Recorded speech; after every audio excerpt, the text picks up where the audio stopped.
Moni? Okay, Moni, what's the question? Alright, this is from D-Rock. He asks, do you think Zovaal is actually dead? I feel like if Denathrius is made with a new body in the Forge, do you think we can reactivate Zovaal, considering him and the other Eternal Ones are robots and we just kind of turned him off? And if he did come back on, in order to fully understand domination magic, Yeah. because it's pretty obvious he surpassed the Primus in mastery of this type of magic. Yeah. All right. D-Rock coming in here with the hard fucking questions. I see no reason why the Jailer can't be remade. They're not souls. They're definitely not mortal. We know that. So, and we also know that there is a prototype pantheon that at one point existed. So they are not even the first of their kind. There have been others. How defective or why they were defective, we wouldn't know. So, yes, Zovaal can absolutely be recreated. The bigger question is, would Denathrius want to recreate Zovaal? And I don't know exactly what the answer. So there's a lot of things about Denathrius that puzzles me. One of them is, why did Denathrius serve Zovaal?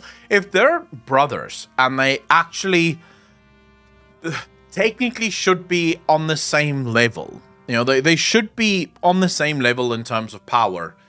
Why would Denathrius serve Zovaal? It makes no sense. You serve those who are more powerful than you, not those that are equal to or below you. So I've never understood the serviture of Denathrius to Zovaal. I also never really understood the game that Denathrius was playing, because it clearly was a game. We saw in the cinematic upon Zuvaal's death how Denathrius was the one to tell him, brother, if you only came to us, if you only told us. Now, did Zovaal at that point already work with Denathrius? Was it only afterwards that Denathrius and Zovaal started hanging out? None of that is known. I don't have the answers to that, but I can tell you there's a lot of mystery around Denathrius and specifically about around Zovaal. And I don't know what the obvious answer is to cutting through that mystery. Other than Denathrius agents are still out there. Denathrazim isn't sleeping. Denathrazim clearly very powerful. They have evaded us on multiple occasions. We've been able to deal with just about every single force of the universe except for Denathrazim. Every single fucking time Denathrazim steps in, they seem to do some weird magic to get away from us. We just never managed to sort of corner them and take care of them. So they're clearly masterfully designed. The question is, to what end? What exactly is the end goal for Denathrius here? Something that I think is more interesting, it's not part of the question, but it is something I'm pondering at the moment for a new video. But it is Denathrazim's invasion of the light, and how Lothraxion effectively fooled the light into believing that he was actually part of the army of the light, even though he isn't, he shouldn't be. There's a good chance that there might be something much larger at play here, and we could probably see a world in which even Denathrius was playing Zovaal. If you look at how Denathrius operates, he's almost always operating in the shadows. He doesn't really like getting his own hands dirty. He prefers to do things scaly in the shadows, just sort of, where no one can see.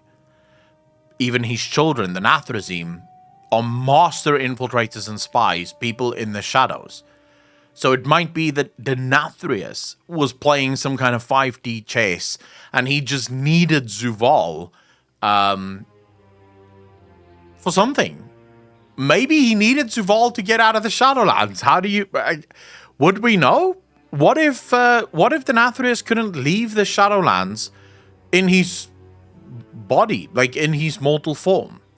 Well, I say mortal form, he's immortal form, but you guys know what I mean, right? That form that he has right now, we know that form was most likely crafted inside Zereth Mortis. What if that form being crafted inside Zereth Mortis also ties them to the Shadowlands, so they can't leave the Shadowlands? But now that his soul is inside Mornia, he can leave. The Nathrezim can actually now take him out of the Shadowlands and to wherever to build him a new body. That is also possible. I genuinely don't know. Moni, do you have anything to add there? Yeah, I feel like they... So we know what happened with Denathrius as far as, like, on the Blizzard side of things. Like, they found out they were going to have him initially die in Castle Nathria. He was going to be a one-off. But people became so enamored with his character, and the voice actor really brought him to life that they decided to keep him. So that, in and of itself, is one of the rewrites that I was pretty in favor of, as far as, like, good decisions to make. Oh, absolutely, The problem is, you know, that then they had this lingering plot thread that they just created for themselves. How are we going to explain Denathrius surviving, and what is he going to do? Which I think they handled decently enough, with him being imprisoned in the sword, and then, you know, briefly guarded by a Naru before stolen by Mal'Ganis. My biggest problem comes into play with, just like you said, with the Eternal Ones in general. I keep going back to Ian's comment about the jailer being a Titan ++, and it makes me think, as well as him being the original Arbiter, that he should have been stronger, or at least higher up in ranking than his other Eternal Ones. As far as serving would go. How? I know, they didn't show it. That's what I was getting at. They didn't show Zovaal having a hand up over Denathrius. And then they go into that cinematic where he says, "If only you'd come to us, brother." Yes. So they definitely ganged up on him and overthrew him. So it's the power level in the Shadowlands is kind of all over the place. I mean, I don't think Blizzard really paid attention to the power level, as it were. There's so many questions that is yet to be answered. So, for example, what soul was originally inside Frostmourne? No one knows. What soul is inside Ramonia? No one knows, other than Denathrius' soul. Because Ramonia clearly had something in her. Ramonia could think, could speak, could argue. Ramonia was clearly not just a blade. It wasn't just a slightly intelligent blade. It was an incredibly intelligent blade. So there is something about Ramonia that we have yet to find answers for. But yeah, power levels in... No, but Xal'atath wasn't alive. Xal'atath, the blade Xal'atath, is nothing. It's just a blade.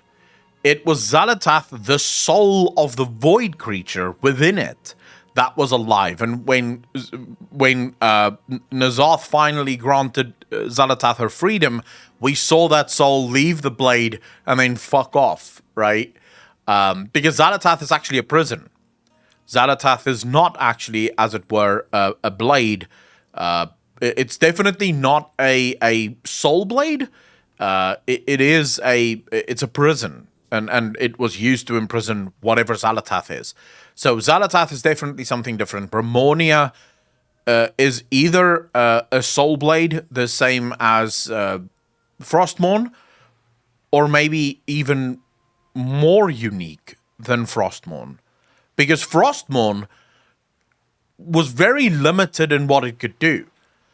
Frostmourne had a mind of its own in combat. So, according to the lore, whoever wielded Frostmourne only had to hang on. Like, Frostmourne would fight based on everything that it learned from the foes that it slew. But Frostmourne itself wasn't, it wasn't really sentient. It could only take what it learns from beings that it slays and then apply that in combat. Whereas Ramonia, clearly different. Clearly something very unique there. We'd have to... hopefully Blizzard dives into it, because I am with you there, Morny. The one rewrite of Shadowlands that I'm 100% on board with is the rewrite of Denathrius. Denathrius not being dead is perfect, because there's so much about that story yet to be told.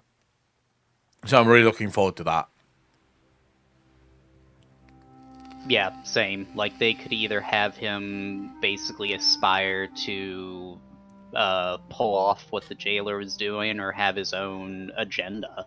And then we'd also get more information on the Nathrazim, which, even though they finally told us the origin of them, I feel like it shrouds them in more mystery than ever, even though we now know where they come from. We don't know, like, okay, the story of the Nathrazim is probably the most interesting story to come out of the Shadowlands, because yes, we finally know where they come from. We still don't know why they were created. We don't know why Zovaal, or Denathrius rather, cherishes them above all others. Remember, Denathrius created most of Revendreth. Most of the creatures within Denathrius worshipped Denathrius. He was their god, their lord. And yet Denathrius still preferred the Nathrazim. It was his favorite children. Why did the Nathrazim... Sorry, yeah? I was going to say, he almost lost the Stone Guard when they came to a head, him and the Stone Carver, over what the Nathrazim did, causing the light to attack Revendreth, and that was the only thing that caused Denathrius to quote-unquote exile his favorite children. But even that was part of the plan, you know? He wanted to exile them because that was their goal. That was what they were supposed to do. I fear we have not seen the last of the Nathrazim, and I love that. I think the Nathrazim is one of my favorite minor enemies in World of Warcraft. Because they're super intelligent. They're clearly more intelligent than us. They have foiled us at every turn. And even when we think that we have the upper hand, they seem to figure out a way to get even or get good. You know, so I love the Nathrazim. I could do an entire expansion with the Nathrazim. Easy. But what if Denathrius, and I'll throw this out as just a little sprinkle, what if Denathrius is in fact not a lord of the Shadowlands? What if Denathrius is in fact a lord of chaos?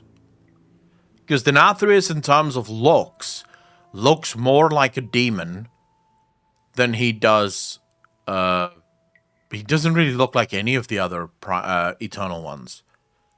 You know, he's the only one that has a much more demonic look to him. So what if he is in fact a chaos god? And he was placed within the Shadowlands because when maybe chaos, life, and light conquered the Shadowlands, they each placed a representative in that realm to ensure sustainability. And what if he's now returning to bring back the glory days of chaos, so to speak? Yeah, basically a new leader of the Burning Legion. Yeah, I could buy that, especially if he was placed in there long enough, way back enough that he created the Nathrazim from the stuff of death, from the magic of death. And that explains why when they were exiled out of the Shadowlands that they had to then reabsorb the Fel to use it, and then we get the dreadlords that we're familiar with the Legion. Then they reabsorbed the Void as well, or absorbed it to start messing with it too. And Yeah. it also explains why they are our first example of necromancers seen on Azeroth, because they were the initial necromancers during the War of the Ancients. Like, we saw them using it first. Oh, yeah. Which also lends, now with this new information, they were made in the Shadowlands, death magic is their jam. It's their first thing. Yep. They are the ultimate wielders of it. And just for people in chat, because I see a debate going on in chat, the Primus reminds me far more of Drust than he does of demons. If I look at the Primus, he gives me like heavy Drust vibes, which would be dead druidic, kind of, almost, yeah, undead vibes. I don't get demonic vibes from the Primus. The only demon, so far as I can tell, is Denathrius. The other one that has demonic traits, at the very least, would be Zovaal. He looks like some parts of him could be demonic, but definitely not. I don't get that from the Primus. Definitely don't get that from the Winter Queen. And fuck whatever the hell anyone gets from Carestia, the Firstborn. Like that, I don't know. But anyways, Moni, thanks for the question. That was a fun one. Not a problem. Who's next? We have time for 2 more.